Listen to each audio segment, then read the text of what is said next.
সামান্য একটা কোশ্চেন করতে চাই, সামান্য একটা প্রশ্ন রাখতে চাই।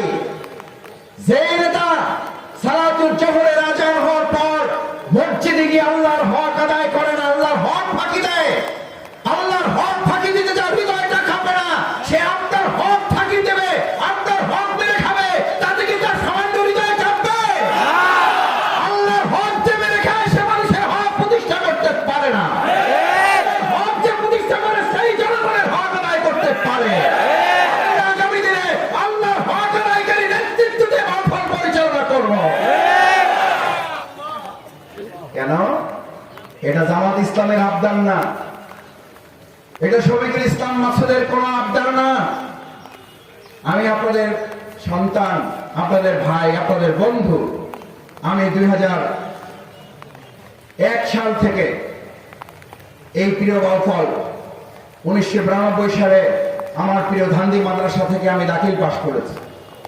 সেই মাদ্রাসায় আমার সুবর্ণ জয়ন্তী আজকে 50 বছর উদযাপন হবে, আমি সেখানে যাব।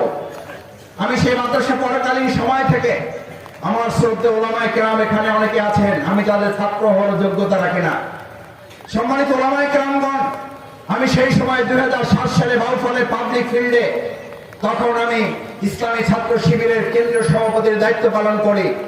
তখন আমাদের সম্মানিত শিক্ষক মন্ডলী, আমার শ্রদ্ধাভাজন মুরব্বিয়ানে কেরামদের সামনে আমি আবদার করেছিলাম, অনুরোধ করেছিলাম, সম্মানিত ভাই এবং বন্ধুগণ, আমার এই প্রিয় বাউফলকে যদি বরকতের বাউফল করতে হয়, তাহলে বরকতের দরজা কোনো ব্যক্তি খুলে দিতে পারে না, খুলে দিতে পারেন কে?